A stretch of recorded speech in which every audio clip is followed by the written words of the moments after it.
Lepas tu tebuh air putih goreng masuk sikit. Lepas tu goreng air gelomok ngasak ya sikit lagi.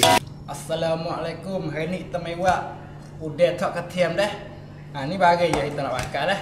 Ada air putih, saka, becing, tepung jagung, sok cireng, cicak sotong, akar pakcik. Lepas tu udang dah, udang jangan lupa.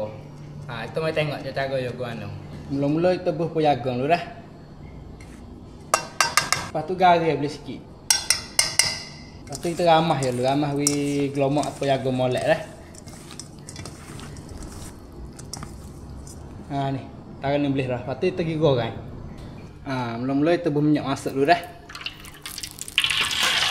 Kita tunggu minyak panas dulu. Apabila minyak panas dah, kita buh air putih masuk.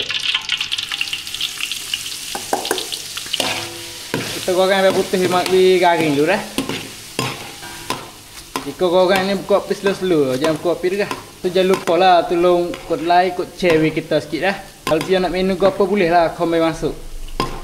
Ni. Apabila garing keadaan ni boleh dah ni. Tapi kita kek naik dulu dah.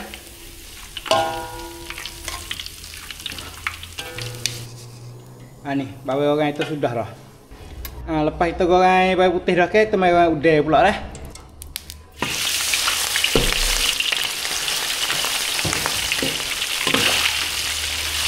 Udang ni goreng garing dah.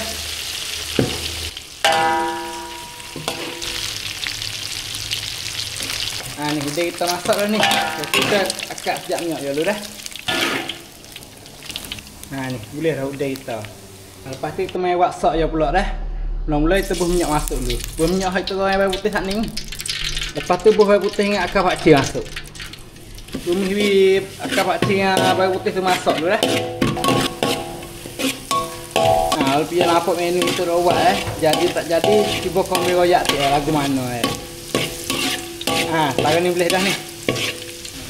Lepas tu kita buat air masuk sikit. Lepas tu kita masuk air cicak dalam 2 sudu dah. Saka dalam 2 sudu juga. Becing ni suka hati lah becing dah. Lepas tu sok cireng. Sok cireng kita pakai dalam sudu. Lebih-lebih lah. Lepas tu kita pecah kakak ni ngacu dulu dah.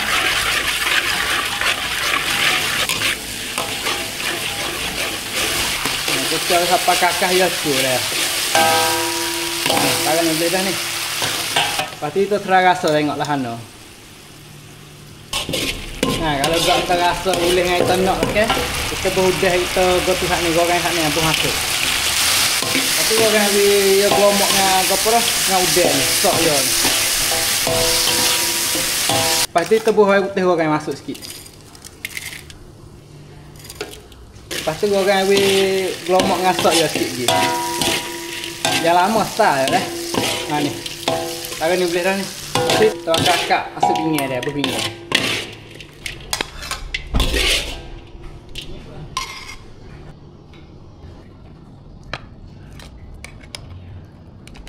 Lepas tu kita buh air goreng, kita goreng lebih tak ni, buh masuk.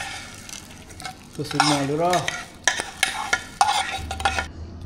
Ni, udah goreng air putih kita. Kadang ni ya. Kalau pian terawak boleh kita dah.